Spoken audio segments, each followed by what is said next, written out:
Hello everyone and welcome back to this week's number 18 of Warhammer Imperium. This week we get the Technomancer. Let's crack it open and we can have a look at the magazine and the plastic. Now these are the sprues and we get a 50mm base. We'll come back to those as we always do, but let's have a look at the magazine first. So straight off the bat we have the Technomancer, a Cryptek commander. Technomancers belong to the ranks of Crypteks, Necrons who are masters of science and technology. They specialise in repairing damaged Necrons and Cryptek constructs on the field of battle. They are also lethal warriors in their own right. So obviously you get the info about the Technomancer and his war gear. You get his battle record, which I always recommend photocopying. We then have information on Space Marines and tools of war. This one is on power armour. So we've got power armour and Terminator armour on this page. And then over the page we have the Tacticus armour. So Omnis armour, Phobos armour and Gravis armour, which are the separate makes of armour or styles of armour available to Primaris Marines. We then have a factions sheet, which is on the Drukhari, which are essentially Dark Eldar.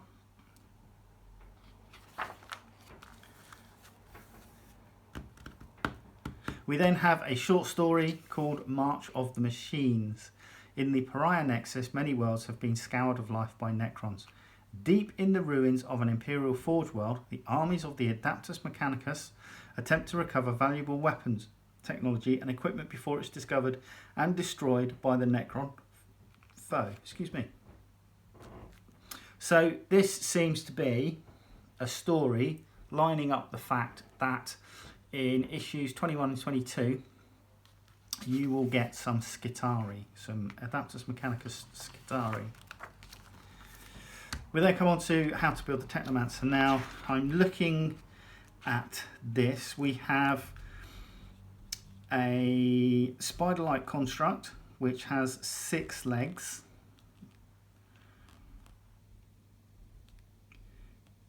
And the support tail here looks like it's going to support the neck, the Technomancer,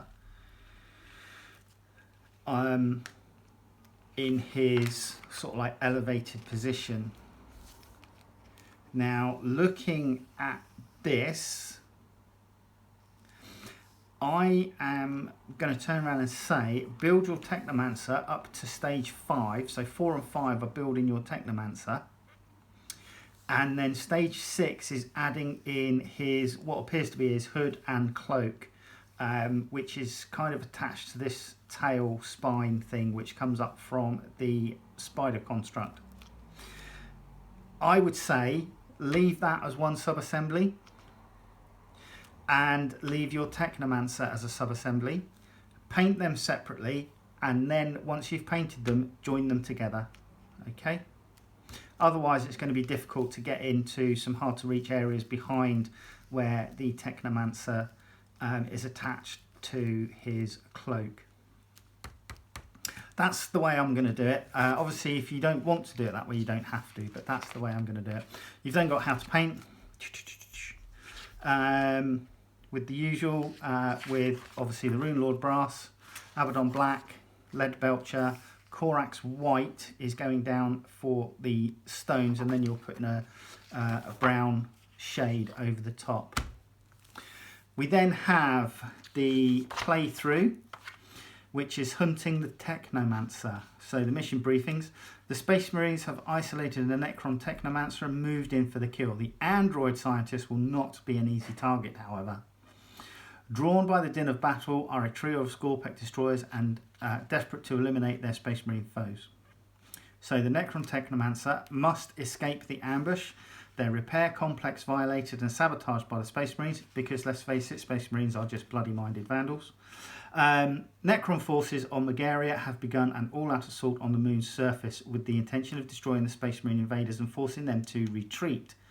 Necron Technomancers are key to the assault, for they must maintain their fellow Necrons and direct swarms of Cryptek constructs under their command. Primaris aggressors must annihilate the Technomancer. The Necron assault's intensity has taken the Ultramarines by surprise. It appears the Xenos presence in Ramesses' system is far greater than anticipated. With a major Necron offensive underway on Megaria, the Space Marines must find a way to weaken the Necron opponent. Targeting the Technomancers may slow the android advance and give the Ultramarines the chance to regroup.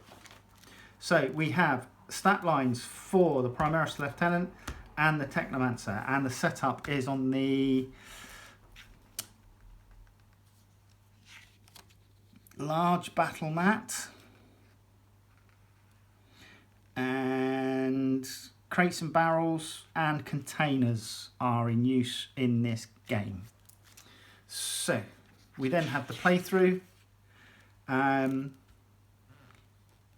You've got your Technomancer, your 3 Scorpec destroyers, and then you also have your 3 Primaris aggressors and the Primaris Lieutenant in this game. And then you get the playthrough. Right, said Fred. We then have a little bit on information. Now, this is issue 18, and with issue 18 we were supposed to get a second battle mat. Now, I received an email from Hachette, and I know some people have had a letter in with their subscription informing them of what happened. I didn't get the letter because I got the email, and it's basically that there was a problem, and they've had to postpone including the battle mat, which is another double-sided battle mat, which I understand is going to be a grey kind of moonscape, and then on the opposite side it's going to be similar, or it's going to be the same as this. So you should hopefully be able to marry these two up together.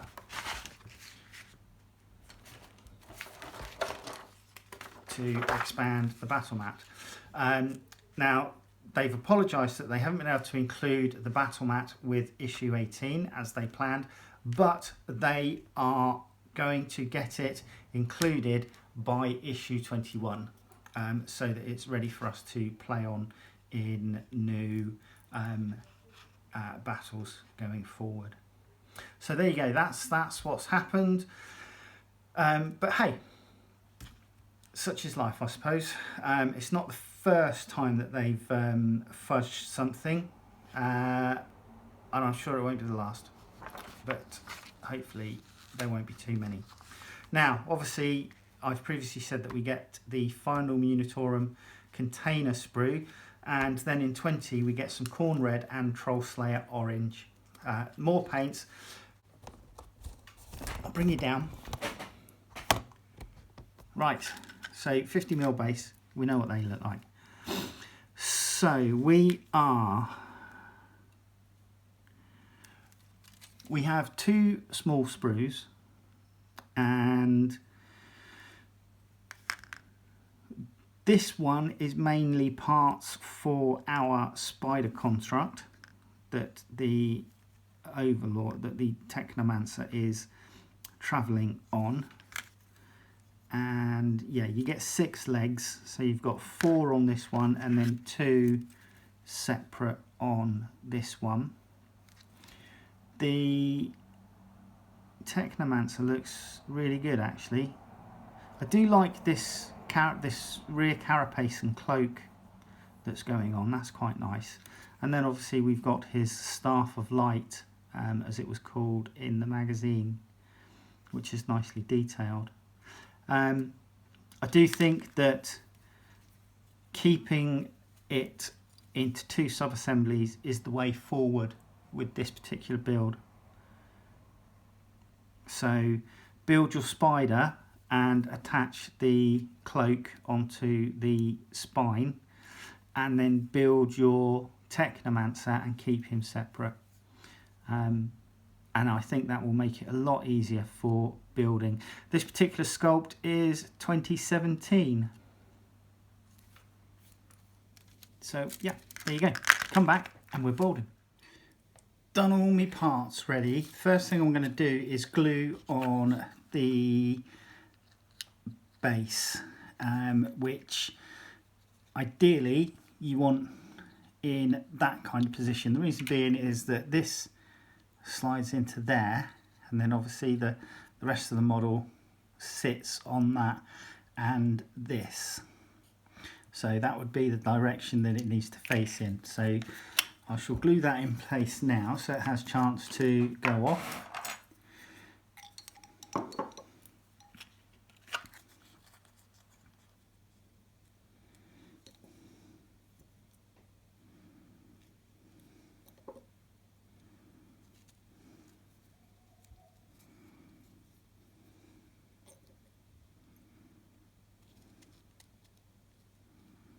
Like so. Right, so that's that bit done. Your next bit is you're building up the first bits for the spider. So you've got a small internal dome which is keyed underneath, and there's slots into a key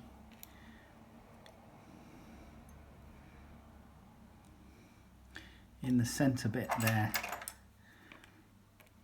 So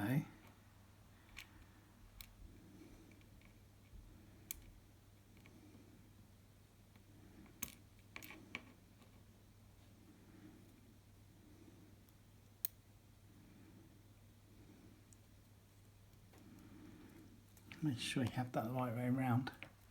That just goes into position. Then the next thing you're going to do is glue in the tail. That goes into position there.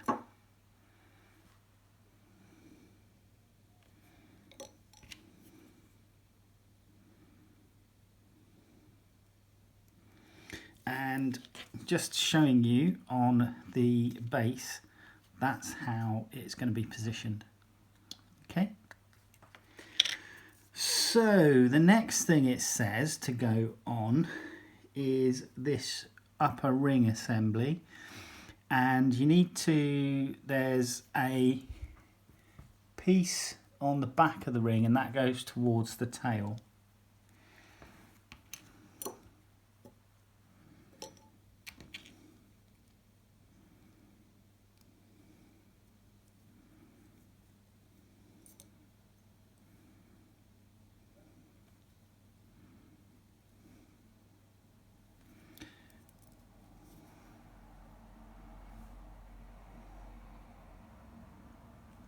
Okay, and then the face of the spider transport here goes on with the mandibles facing down.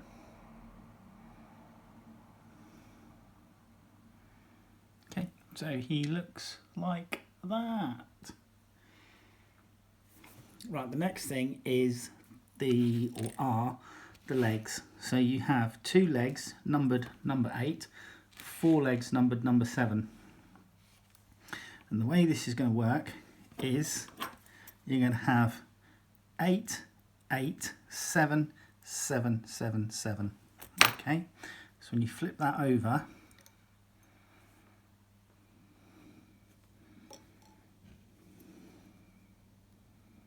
and 8 goes in there.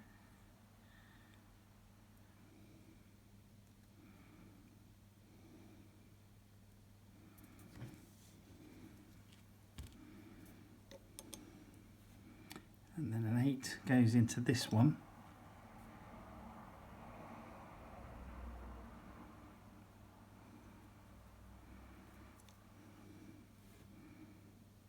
And then a 7.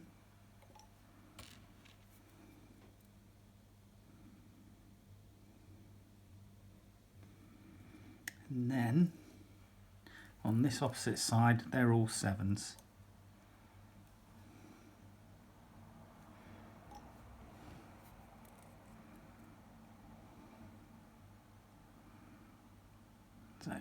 7.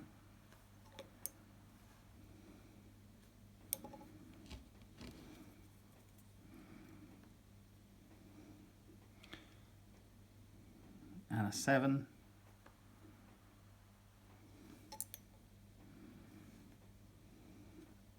And the final 7.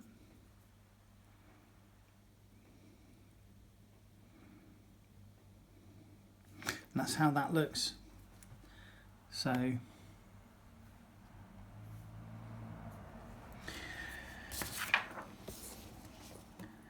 I am then going to step away from the instructions, and I am going to glue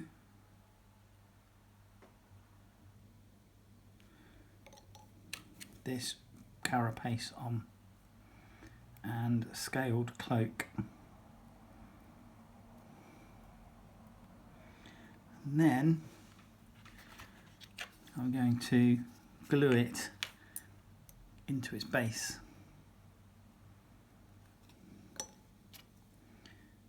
Like so.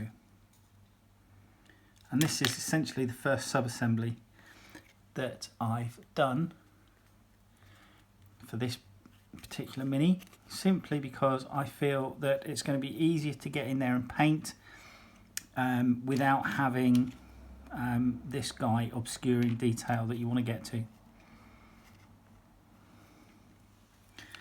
So coming on to the Technomancer himself, it's 4 parts, 5 parts. So you have the 2 body pieces, and I'm going to turn around and say that this is actually a really solid plastic miniature. He feels chunky.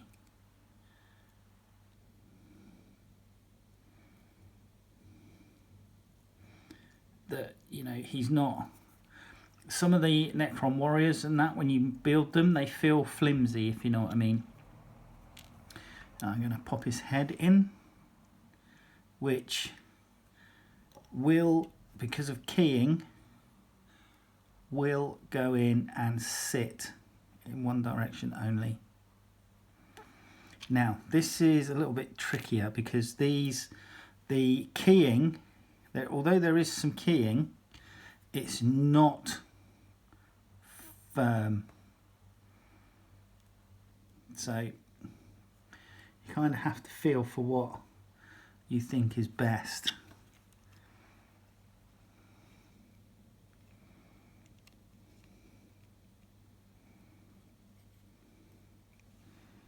So I think that's right. And then this arm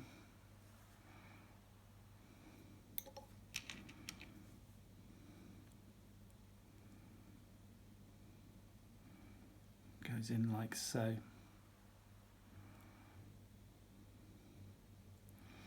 And that is your Technomancer in its constituent parts. So he will sit in his little hooded cowl cloak like so. So just a bit of super glue. Once you finish painting him, he will only go in one way. He's got some prongs on the back of his head carapace here, and they align with 3 points just inside the main carapace on the back there. And that's it. That's your lot. So hopefully it won't be too long until I get the next delivery, and you'll join me for the next one. All right, take care. Bye.